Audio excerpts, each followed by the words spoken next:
The Argentina heist is like a masterpiece. Los ladrones se habían escapado con un botín millonario. This crew actually committed the perfect crime. In Argentina, they call it the heist of the century. It's a piece of theater, a piece of art. The criminal aspect, technological aspect, absolutely genius. It's reported that the gang got away with $20 million and 80 kilograms worth of jewelry. He does his first robbery and does one of the top 5 heists in the world. It's so impressive. He is a true mastermind.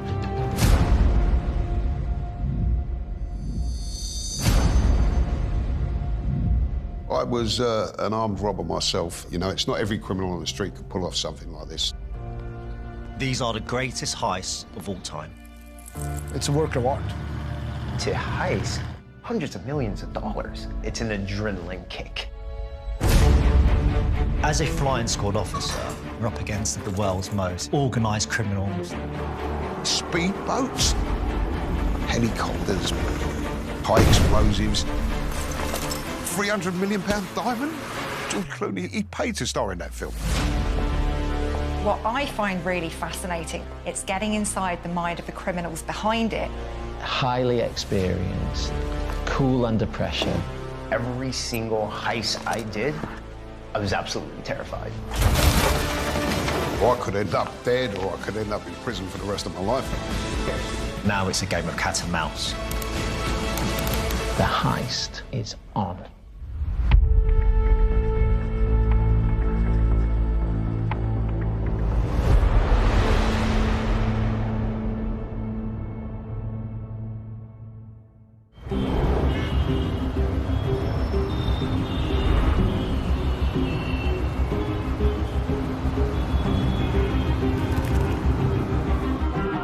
El robo perfecto había comenzado a las 12:20 y a las 17 había terminado sin un solo tiro en el medio y con decenas de millones en 5 bolsas.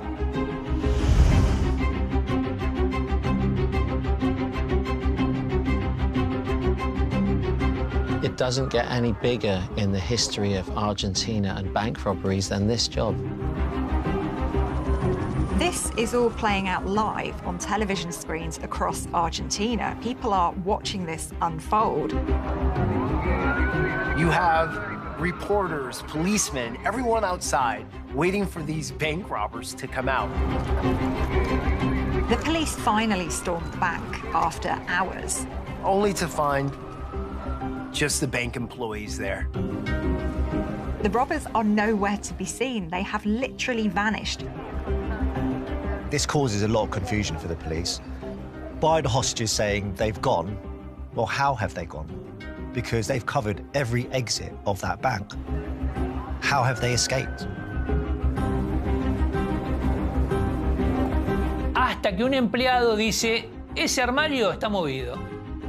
Mueve un poco más el armario y ahí encuentran el paquete que se habían escapado. They've been played. The whole thing was a charade all along.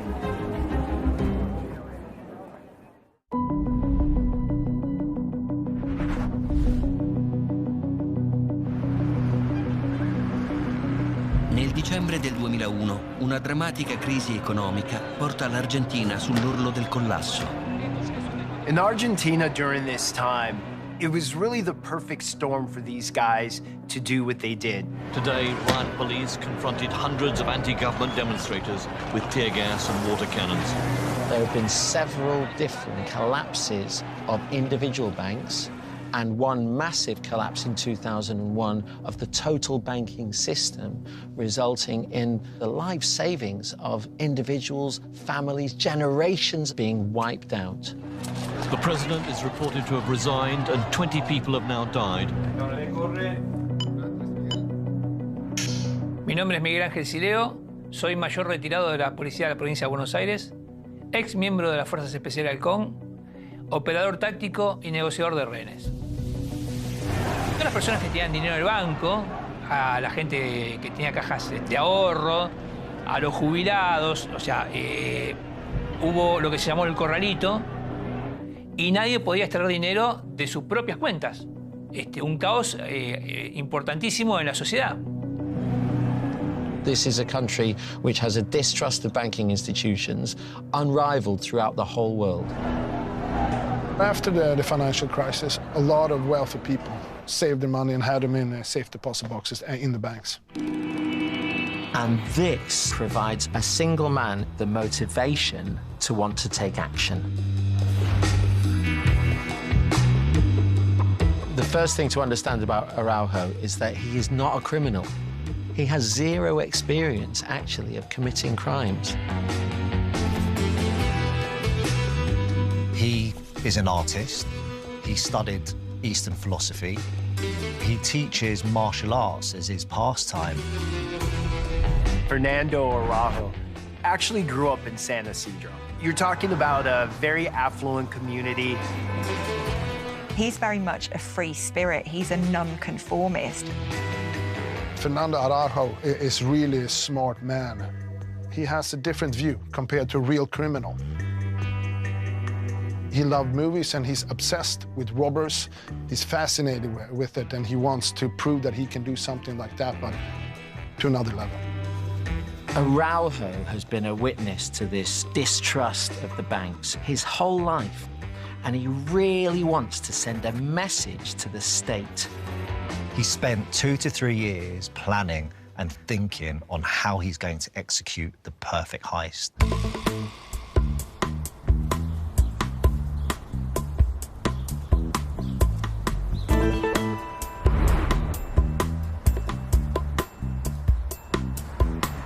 The Rio Bank is one of the largest banking systems in Argentina. The bank in Buenos Aires is a super target. It's located in the area where wealthy people are. A lot of money in that bank, a good area to work in. There will be a lot of valuables, lots of serious cash in the safety deposit boxes. Nobody knows in a rich neighborhood what's in those safes. I think there's a lot more valuable than just cash. It's estimated a single safety deposit box can hold, on average, $300,000 US. I know by experience in those boxes, there's golds, there's diamonds, there's watches. It's a candy store. One of the most amazing things about this is Fernando had no previous experience being a criminal. He's never done this before, and he comes up with this grand scheme to disappear within the bank. But he knows in order to do that, he has to find some entry-exit point that no one else sees.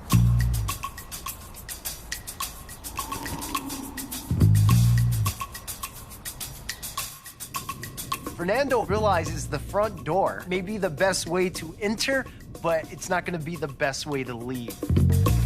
A major moment in the development of the preparation of the heist for Araujo is one day when it's raining and he's near the bank. And he sees a storm drain, and he knows if the water is going down through that manhole, it will come out somewhere. And if he can find where it comes out, he's got an entry and exit point into the bank. Where the bank was located, underground, there were like these honeycombs of tunnels. Some of them flowed out into some of the rivers. But for Araujo, this city drainage system is his way of getting into the bank unseen. This man was so bright that he actually followed the path of some of the tunnels and realized that they came out at this beach, Peru Beach. In discovering this, he discovers he's going to have to dig a tunnel from the storm drain to the bank. I mean, when you find that way in, you find the solution. That's like you find the main key to that gate to open up, and that's what gives you a rush. Once Araujo, the mastermind, has his plan, what he needs now is the right team to execute it.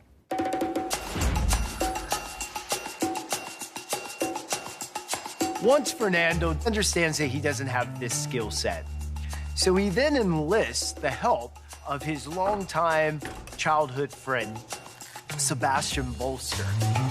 This guy, he's great with his hands, he builds things, he's essentially an engineer. Bolster has quite a settled, steady, conventional life. He's married, he's got children, he's got a regular job. He appears to be your average Joe. For me, I think what attracts Bolster to this robbery is the technical challenge that's involved in it. I feel Fernando went to Bolster because they were so close. And often in these situations, they often use people that are actually close to them. If two people get caught, it's a lot harder to probably give the goods on your friends. Neither of them has done anything like this before. There's also a sense that Bolster might just see himself as a little bit of a Robin Hood type in all of this. Like many families, his family have been tremendously abused by the banks. They've lost money, they've been ripped off twice. And this is something that, around Argentina, is a very common story. And Bolster, being somewhat of an engineer, has a workshop at his home. And it's there that he and Fernando put the plan together to do this heist. There's an awful lot of skill that is involved in a heist, and it takes a particular type of criminal to pull one off. You have to be somebody who's patient, who's willing to play the long game, who's willing to learn and willing to observe.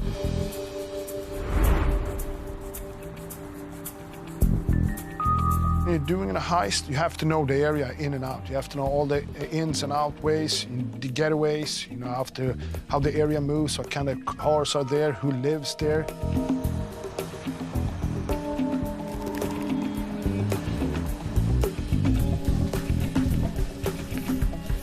Araujo goes to scope out the bank, and he's essentially posing as a customer and asking to be shown around.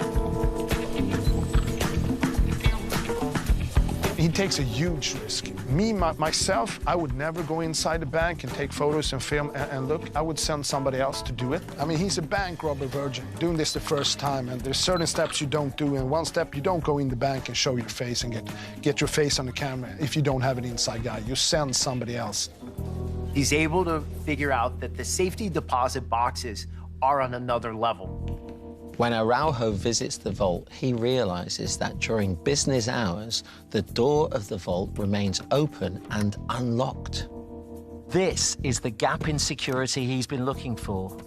Araujo realizes that they need to bypass the security, and the best way to do that is not in the evening when all the alarms are set. It's actually doing it during open hours. I think when you're planning a big heist like this and you're not a criminal from the beginning, you need criminals beside you. You need criminals who can take that extra chance, who's been in a situation similar to this before and can take the pressure.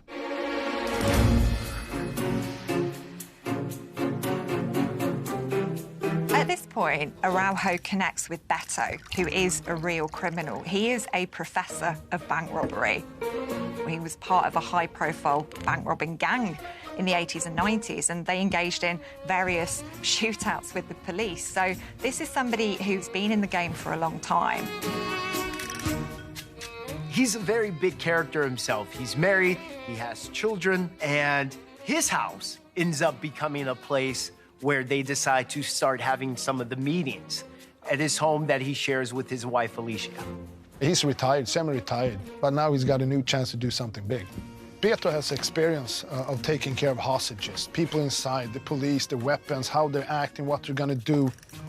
This is what he has done for so many years. He knows the procedure of robbing banks. He's gonna teach them everything they need to know.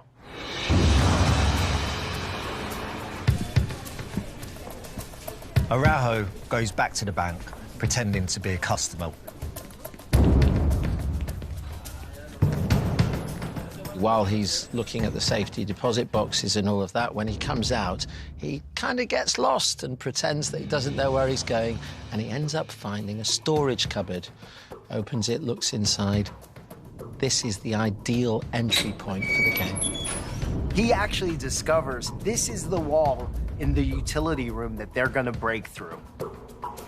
Not only do the gang have the time of day for the heist and an entry point, they've now discovered an exit that nobody would be expecting.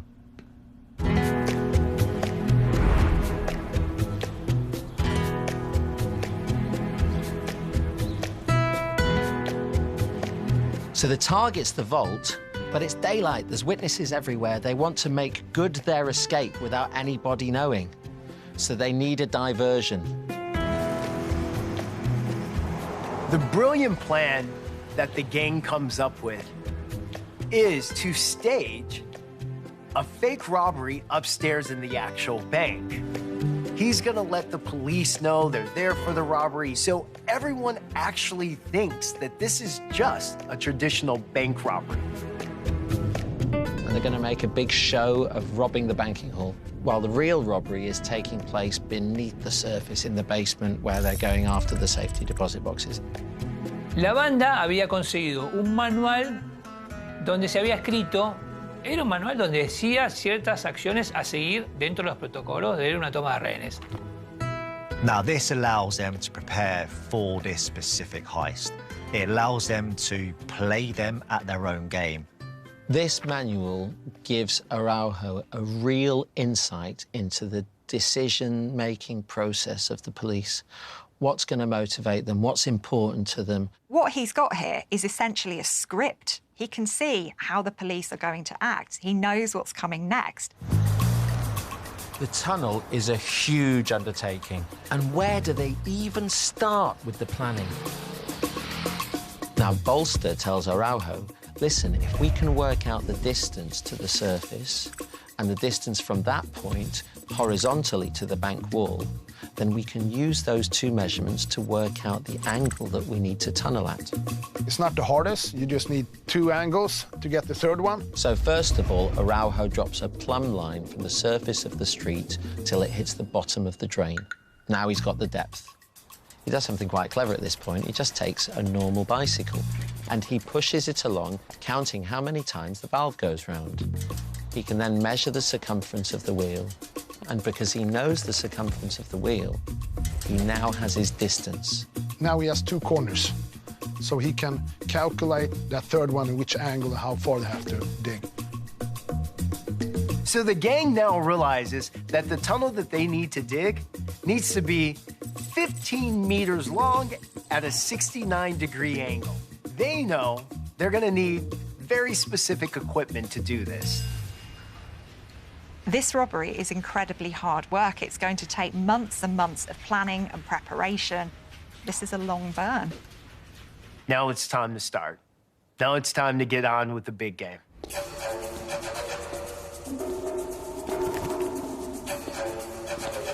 The scale of this operation is absolutely immense. It's a 15-meter tunneling job, but crucially, they don't know exactly what kind of materials and surfaces they're going to have to get through.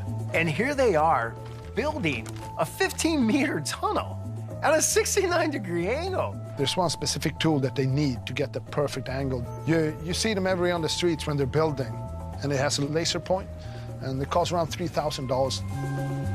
This type of digging is going to call for much more intense equipment.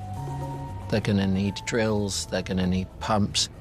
They realize, wow, they don't have the funds to purchase this type of equipment. It's going to cost them money to make money here. So they look for an investor.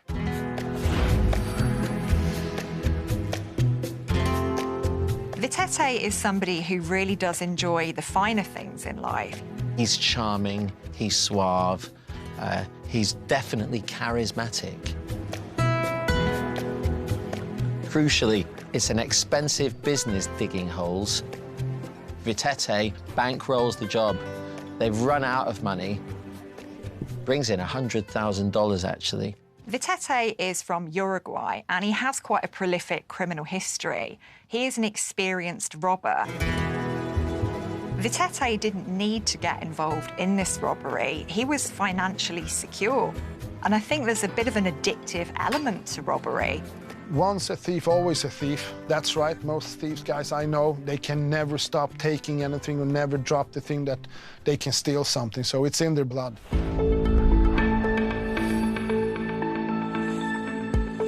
I mean, the magnitude of a project, digging a tunnel, is enormous in so many different ways. Now, they call this the Donatello Project because the way they execute this heist is very much like the Teenage Mutant Ninja Turtles. I love the name he put for the project, the Donatello Project. He works in the tunnels, and they're not afraid of anything. We're not talking about some huge tunnel that you can drive a car through. We're talking about very, very tight spaces. There's no ventilation there. It's wet, it's dank. Digging the dirt, getting the air inside, you know, not caving in the tunnel, and also probably smells really bad. It could have caved in on them. They could have died at any point. They've been digging for weeks and weeks and weeks, and the tunnel starts to cave in. I mean, this is absolutely devastating.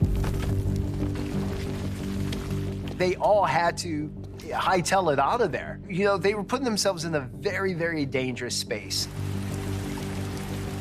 And the reason the tunnel had collapsed on them was due to the rain. So they decided to give it a break and wait for the dry season to come along. You have to keep in mind, it took almost 6 months to dig this tunnel.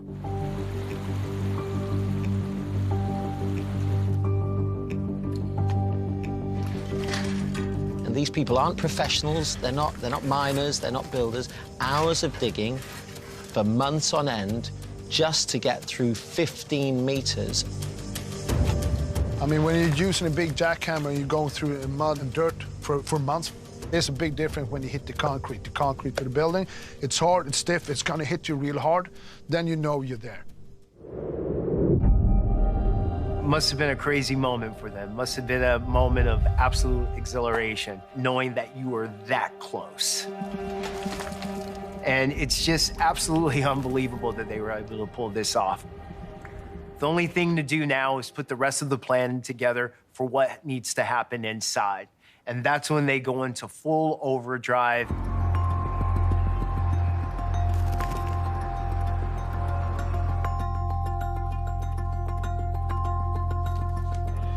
Araujo realizes that he actually needs to get into the safety deposit boxes itself.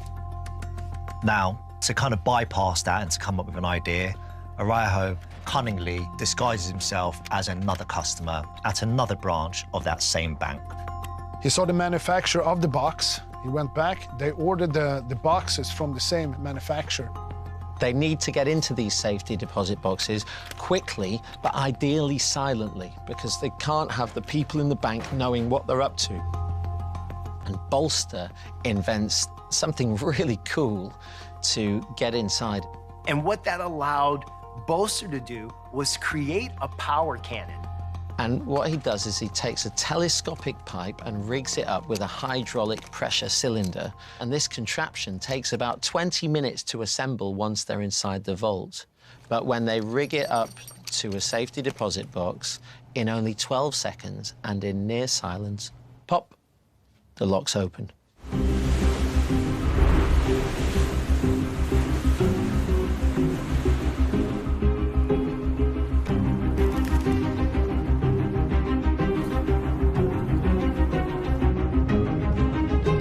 So the plan was to do this robbery while the bank was open.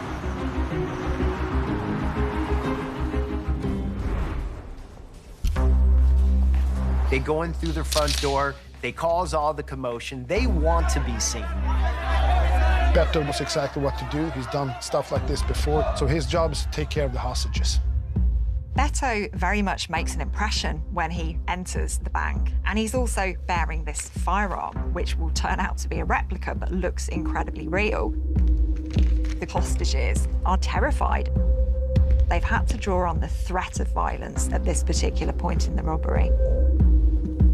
He's soon followed by Vitete, the man in the grey suit. They want the authorities to know that there's a commotion going on in there. They're wearing costumes. I myself, I use many times, from putting on, pillows so you have a stomach, to new color in the eyes, to a wig, to different clothes. It's a beautiful detail. This has the effect of just completely disorientating people. I think there's a fear for their own safety. Araujo, being the perfectionist that he is, set a time limit to execute this heist. And that time limit was set to 3 hours. The count is on.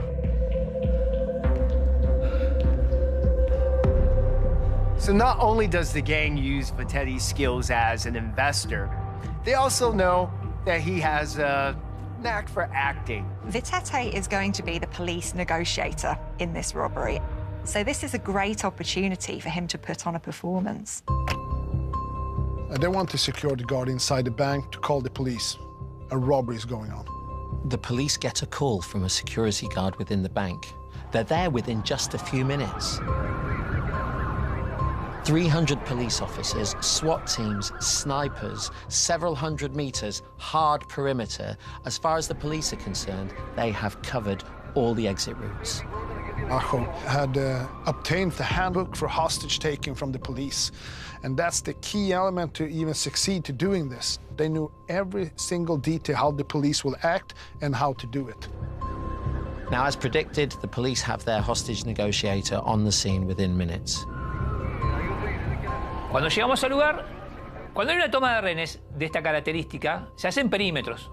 Entonces, cuando uno llega a ese perímetro y cruza esa barrera policial porque va a ingresar a la zona de exclusión, es como que entró en otra dimensión, porque no hay nada. La calle está vacía. Entonces, la sensación que uno tiene es surrealista.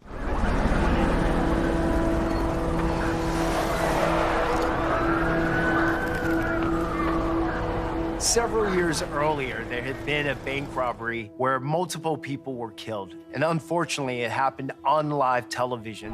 Con 2 rehenes y un delincuente muertos, después de 20 horas de negociaciones, terminó el asalto al Banco Nación de Villarramayo. The police just did not respond to it well.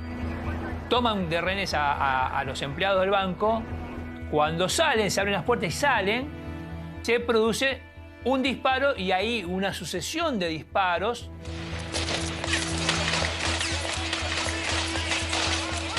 Y bueno, las consecuencias fueron terribles, ¿no? O sea, fallecieron víctimas y victimarios. Por eso se la denomina la masacre de Ramallo.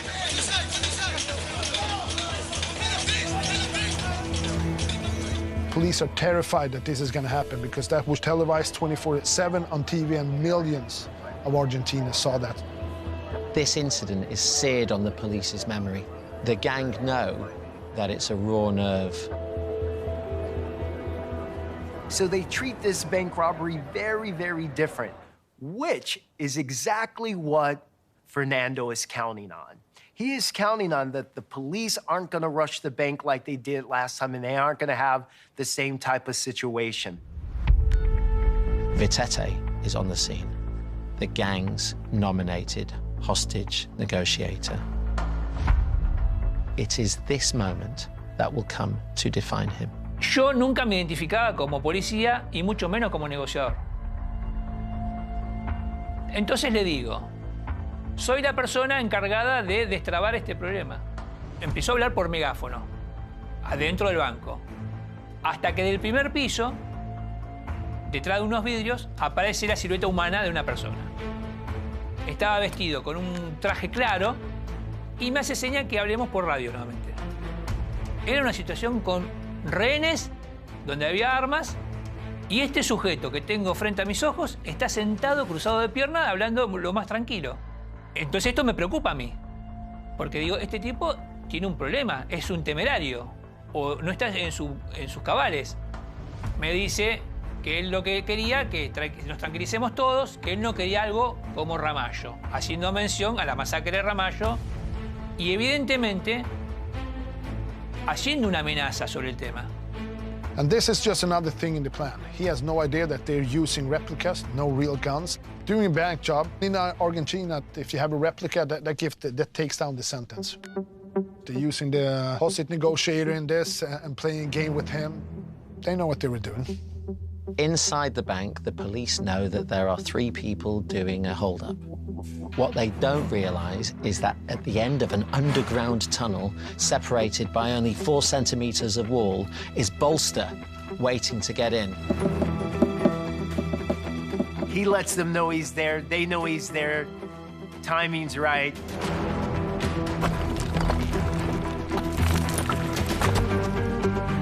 That moment when Bolster breaks through the remaining 4 centimeters of wall, really is a glorious moment, because have they got those calculations right? Have those months and months of digging in the tunnel been worth it? And when they break through the wall, they know it's worked. Now they take care of the hostages, but they have one more problem, and that's the security guard who's downstairs in this room, locked in. They need to get the security guard out of the bunker for two reasons. One, he is the only person in that bank with a real firearm and live ammunition. The second reason is because he can see all of the cameras, and if he stayed in that bunker, he'd be able to see what is going on in the vault downstairs. As long as the police feel that they're making progress, hostages are getting released, they're dealing with somebody who seems reasonable and not volatile, well, they'll stick it out. They're not going to send in people with guns as long as they're making progress. The bank heist goes live on TV in Argentina. That means that millions and millions of people are watching this live. The news media is crucial because it raises the stakes for the police and makes them more paranoid, but also it provides an audience to this work of art that he's created.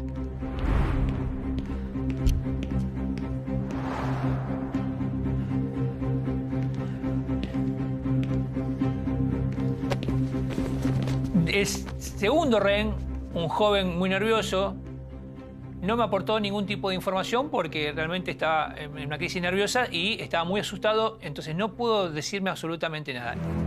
No había habido indicadores de violencia hacia los rehenes, que eso sí sería un ingreso inmediato. So upstairs inside of the bank, what you have happening is two of our gang members absolutely following the procedures of a bank robbery. Little do they know that in the basement, our other gang members are at these safety deposit boxes. Bolster and Araujo are using a specially designed cannon. This is the moment of truth. Can they get inside the safety deposit boxes quietly and efficiently?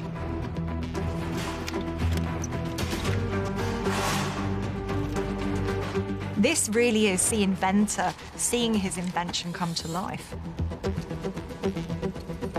To get inside a vault is the most difficult thing you can do because it's a time thing. The more time it takes, the more difficult it is, and the more chance it takes you get caught. I mean, the goal was 400 safe deposit boxes. And standing inside a bank vault, seeing all these cases, safe deposit box, and you don't know what it is, it's like, you know, Christmas. These safety deposit boxes hold some of the most valuable possessions of the citizens in this community, coming across diamonds, jewels. I think the feeling is exhilarating.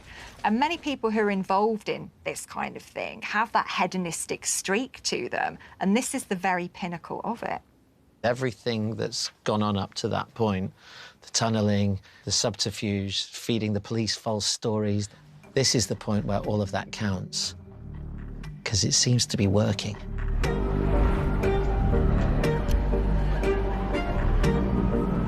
Two hours and 45 minutes into Heist. I mean, you're getting to the end road. I mean, the sweat, the panicking. Now is the most nervous part. Then you have to be professional and really look like, okay, let's just pack. They're going through the safety deposit boxes, and they get up to around 147, and they realize, wow, okay, we need to go now. Next, the gang does something absolutely mind-blowing. Pretty brilliant to me. They understand we're at the 3-hour mark. At any moment, the police could come in. We need more time. Pasa un tiempo y me dice que él va a tratar de convencer al resto de la banda a entregarse. Pero para eso lo iba a hacer mientras coman unas pizzas y unas gaseosas, porque si se iban a entregar, después seguramente en la comisaría o en la policía no iban a comer por unos días. Me pareció perfecto porque de esa manera yo le estoy dando algo y seguramente algo lo voy a sacar, o sea. It's kind of like they're just dropping these breadcrumbs, hoping that the police will fall for it and think, yeah, this is the robbery we're looking at, and we know what's coming next.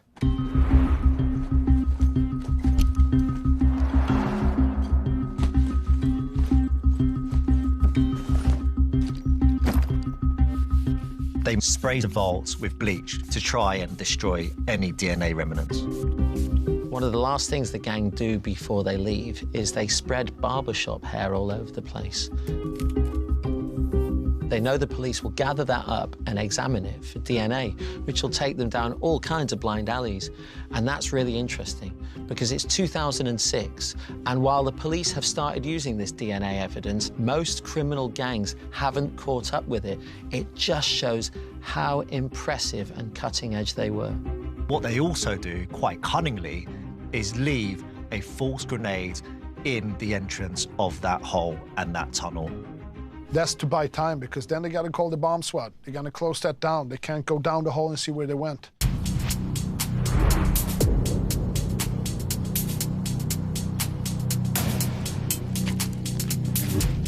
They know they're going to need to get away fast. One of the most important things in a heist is the getaway. You have to be ensured that you get away with the money and you don't get caught. It's that simple. The plan is to get away from the scene in these motorized dinghies in the tunnels. They had 2 Zodiac boats, and I think they carried around 600 kilos each. When they went through that hole, everybody out, they fill up the boats. The feat in itself is pretty incredible. Just the logistics that they had to go through to commit this crime. They identify that there might be a bit of a problem, and that's that when they have these dinghies full of people and full of loot, there might not be enough water in the storm drain for them to actually float. And just to shine a light on Boaster a little bit more, what he does is he essentially builds dam pieces in his garage, and he brings it back to the site and sets it up, which corrals all the water within that sewage tunnel, so it lifts it. The thought of just building a dam in a tunnel under the bank, probably unheard of. Who does that? But the mechanic is, he's a genius.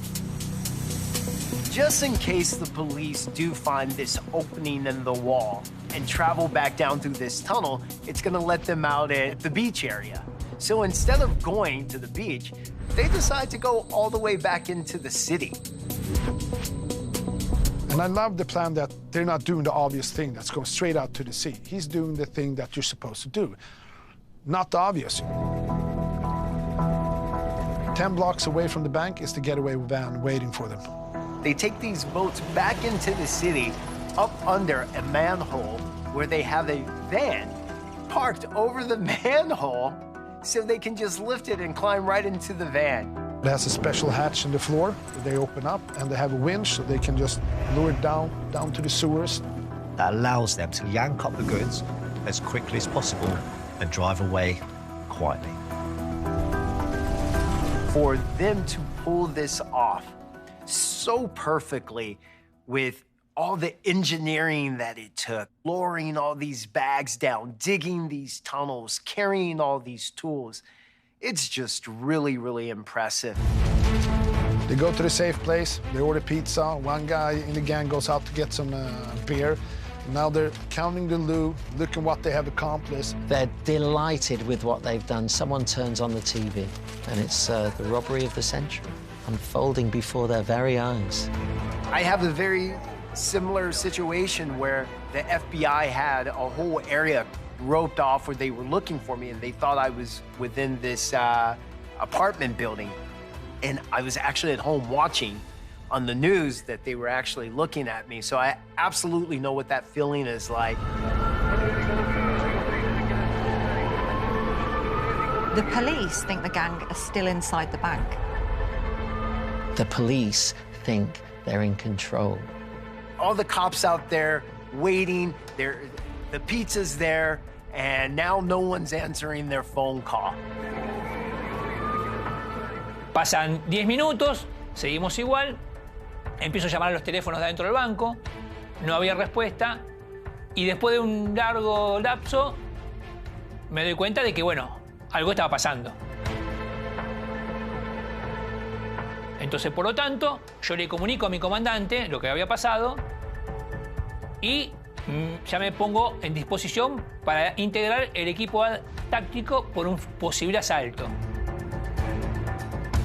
Police stormed the bank because they didn't get connection with anybody inside the bank. They can't wait any longer. It's radio silence.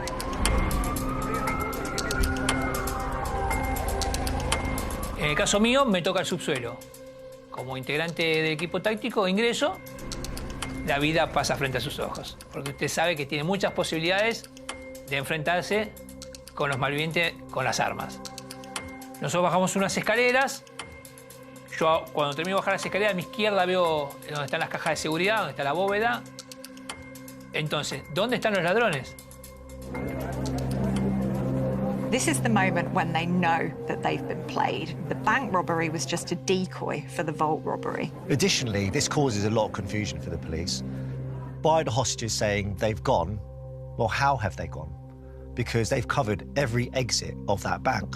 Se hace una revisión nuevamente por todo el banco hasta que un empleado dice, ese armario está movido. Mueven un poco más el armario y ahí encuentran el famoso boquete que se habían escapado.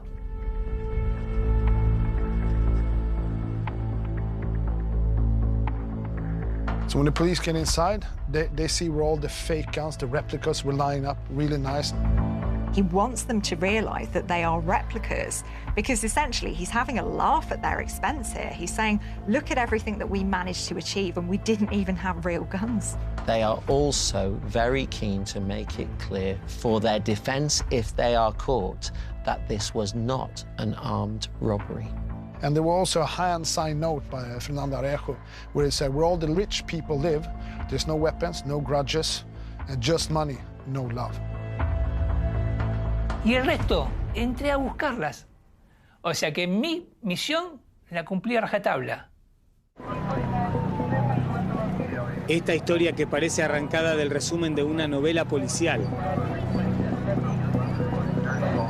The police are investigating this crime for weeks. There are tips, but nothing comes in that points to these guys. Police have drawn a complete blank, and the robbers, as the days and weeks go by, must think they've got away with it. It's believed they got away with 20 million in cash and 80 kilograms worth of precious stones and gold. I would probably say maybe up to the double, because nobody knows in a rich neighborhood what's in those safes. People put stuff in safety deposit boxes precisely because they don't want people to know how much is there. The police are really struggling to figure out who was behind this robbery, and this went on for weeks. But then they get a break from the most unlikely of places.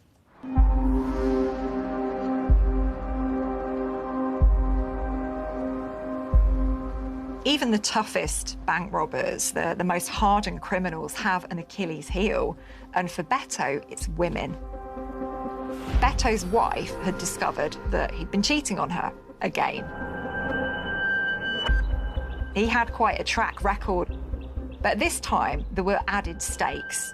Beto's wife had known about this robbery all along. He had involved her. He'd told her about it. She'd actually been present at some meetings of the gang. And Beto's wife doesn't want him running off with that loot and his other woman. It's a no-no bringing in a girl.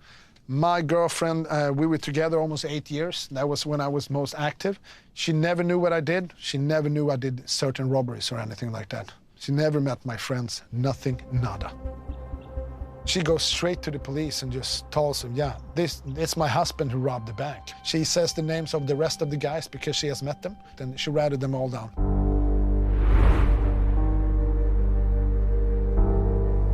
One by one, the dominoes fall. First Beto, and sure as night follows day, the others are arrested and eventually convicted. Vamos a los hechos. Un robo bien planificado y bien ejecutado. Después con un final no tan feliz porque terminaron presos. I think the gang feel utterly devastated when they discover that they've been done for by Beto's wife, because they trusted him. They thought, here is this hardened criminal, here is our mentor, here is our master, and he's really let us down. Beto de la Torre was sentenced to 15 years in prison. But in 2012, his sentence was reduced to 12 years and 6 months. Sebastian Garcia Bolster, sentenced to 9 years in prison. Luis Vitete Sayanes, sentenced to 14 years. The last to fall is perhaps the most interesting of all, Araujo, sentenced to 14 years in prison, reduced to 9 years, 6 months. It's reported that the gang got away with $20 million and 80 kilograms worth of jewelry. That's nearly a whole human being worth of jewelry. The total amount of money recovered, just $1 million.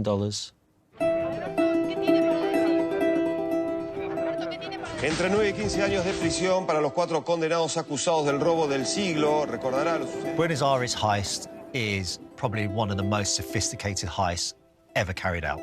In Argentina, they call it the heist of the century. That's how the legend goes on. Bueno, yo estoy retirado, o sea que yo ahora ya no negocio más. Negocio con mi mujer.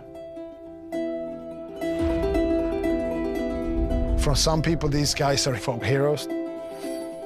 They broke the system, they broke the banks. It was a payback from that financial crisis. For them to pull this off so perfectly, I tell you what, that's one for the books.